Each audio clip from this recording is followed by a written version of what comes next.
देरा forest division में हम खड़े हैं। ये देरा का इतिहास है जो ये बताता है कि देरा कोंटा पुल देरा का इतिहास का वर्णन करता है। आपको बता दें कि देरा का क्षेत्रफल 515 वर्ग मीटर है। देरा दक्षिण पश्चिम ब्यास नदी की घाटी पर जैसवान पर्वतमाला तक फैला हुआ है। 15वीं शताब्दी के मध्य जब विदेशी आक्रमणकारियों ने पहाड़ी राज्यों में अपनी अभियान के लिए इस जगह को डेरा अर्थात शिविर के रूप में इस्तेमाल किया था तो देरा शहर प्रकाश में आया था। अंग्रेज़ों ने वर्ष 1868 में इस तहसील को विकसित शहर का दर्जा दे दिया था। तो इस वक्त हम फॉरेस्ट रेंज देरा में खड़े हैं। आज खबर भी पर्यावरण से जुड़ी हुई है, आप बने रहें हमारे साथ। टाटा सिबा पीठ में खैर कटान हुआ है और उसी को लेकर आज हम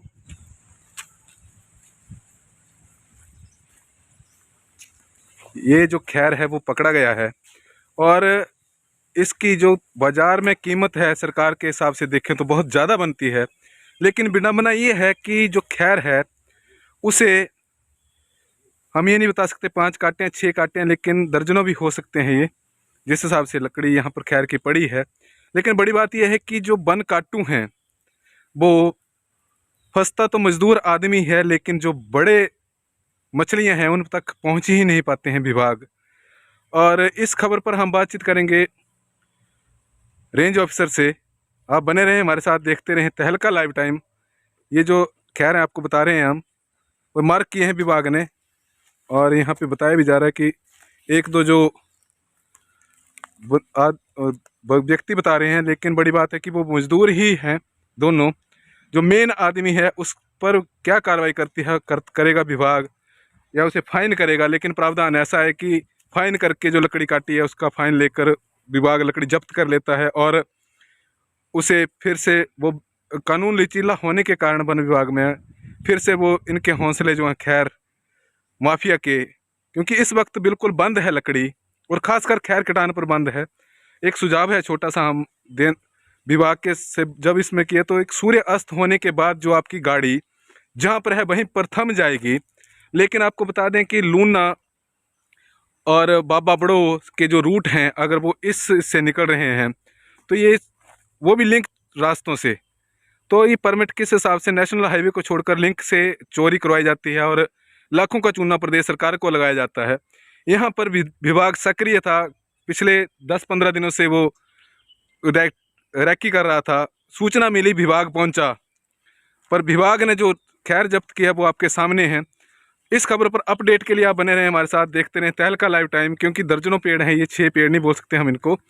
लेकिन पत्रकारिता में भी उन पत्रकार मित्रों को साधुवाद जो इशू उठाते हैं, लेकिन उनसे ये निवेदन है कि जो हकीकत है वो जनता को रूबरू जरूर करवाएं, क्योंकि जो मीडिया है वो आईना है सरकार का। लेकिन जब मीडिया ही रोपियों और इसके नाम छुपाने लग पड़े तो कहीं ना कहीं मीडिया पर भी सवाल उठना लाजमी है। आप इस खबर पर अपडेट के लिए बने रहें हमारे साथ, देखते रहें तहलका लाइव टाइम। इस पर हम बातचीत करेंगे अभी आर ओ साहब से। ये देख सकते हैं सब मार्क किए गए हैं। अगर मैं जूम कहूँगा कैमरामैन से जूम करें इसको, ये तमाम 5-6 पेड़ बताए जा रहे थे मीडिया के ही मित्र बंधु द्वारा। नाम मेरे, क्योंकि मेरी दुश्मनी किसी से नहीं है, लेकिन हम आईना है सरकार का तो सच दिखाना भी हमारा काम है। अगर ये 6 खैर के पेड़ हैं तो ये जिन दिन उस विभाग के लिए भी सोचने वाली बात है जिसने इसको जब्त किया है, और उनके लिए भी जो वन काटू हैं उनके हौसले काफ़ी बुलंद हैं। इस खबर पर अपडेट के लिए आप बने रहें हमारे साथ, देखते रहें तहलका लाइव टाइम। वन विभाग देरा आरओ के पास इस वक्त हम पहुंच चुके हैं, बातचीत करेंगे हम उनसे। ये जो खैर कटान का मामला है उस पर वो क्या कहते हैं। तब तक आप बने रहें हमारे साथ, देखते रहें तहलका लाइव टाइम। लोग आपके माध्यम से मैं लोगों को ये बताना चाहता हूँ कि हम सोशल फेंसिंग के जरिए ही फॉरेस्ट को बचा सकते हैं। हाँ जी। लोगों में अनपढ़ता भी बहुत है। ये इनका जंगल है, हम तो एक सर्वेंट है और इस इन फॉरेस्टों को तभी रोका जा सकता है क्योंकि हमारे पास एरिया बहुत बड़े हैं। हाँ जी। और कई बार इन्फॉर्मेशन मिलती है, नहीं मिलती है, और हम सक्रिय थे कुछ दिनों से, हमारा प्रॉपर चेकअप था। और जब हमें इन्फॉर्मेशन मिली तो हम अपने टीम के साथ वहाँ पर पहुँचे और हमने पेड़ों को कब्जे में लिया। जो पेड़ थे वो वन काटू पेड़ों को छोड़ के जंगल में भाग गए थे। अच्छा। उसके माल बरामद किया, उसके बाद हमने लोगों की शिनाख्त की। अच्छा। अंधेरे में देखा था। हाँ। और आपको लेकिन उसमें सबसे बड़ी बात ये हुई कि ये जो खैर के पेड़ हैं, जिन्हें 5-6 पेड़ बताया जा रहा था, अगर हम आपको दिखाएंगे तो ये पेड़ दर्जनों में हो सकते हैं। लेकिन बड़ी बात यह है कि जो इसकी कीमत है वो सरकारी रेट के हिसाब से देखा जाए तो बहुत ज़्यादा है। लेकिन कहीं ना कहीं जो वन काटू है उनको इसलिए रिलैक्सेशन मिल जाती है क्योंकि विभाग फाइन करता है, जो प्रोसीजर जिसके हिसाब से वो काम करता है फाइन होता है, और फिर से वन काटू उसी धरे पे चल पड़ते हैं।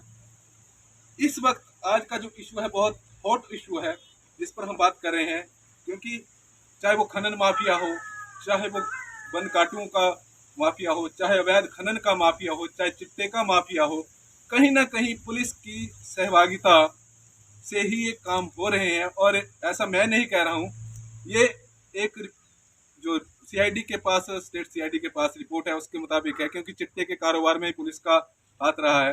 हालांकि वन ऑफिसर जो है उनके पास प्रॉपर हथियार नहीं कह सकते, लाठियां लेकर वो जाते हैं, लेकिन जब वो वन काटू हैं वो गोलियां भी चलाते हैं सामने से, तो वो अपनी जान को जोखिम में डालकर इस काम को तो कर रहे हैं। लेकिन सरकार को जो उनको सुविधा देनी चाहिए, जो उनके पास गाड़ियां अपनी नहीं होती हैं या कुछ उस टाइम उनके पास प्रॉपर हथियार नहीं होते हैं, तो ये क्योंकि वन विभाग का काम है, इसमें अगर मैं पुलिस को इन्वॉल्व करूंगा तो कहीं ना कहीं पुलिस की कार्यप्रणाली पर प्रश्न चिन्ह पहले से ही है, एक और लग जाएगा।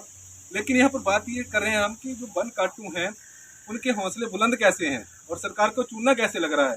आपको बता दें कि लूना वाले और बाबा बुढ़ोवाड़ी साइड से जो गाड़ी आती है पीछे से परमिट कटता है, लेकिन परमिट नेशनल हाईवे का ना होकर लिंक रोड्स का होता है।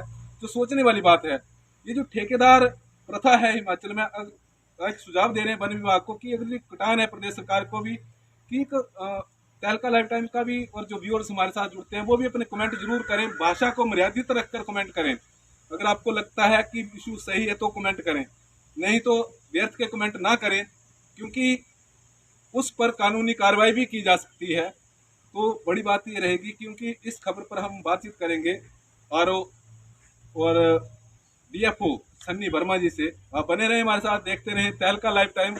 आप इसमें मैं महत्वपूर्ण बात कहना भूल गया कि जो हमारे साथ अभी लाइव जुड़े हैं उनसे निवेदन है कि आपके पास भी कोई सूचना होती है तो आप हमें भी कर सकते हैं। जो संबंधित आरओ का नंबर भी हम आपको स्क्रीन पे डिस्प्ले कर रहे हैं, उस पर भी आप कर सकते हैं।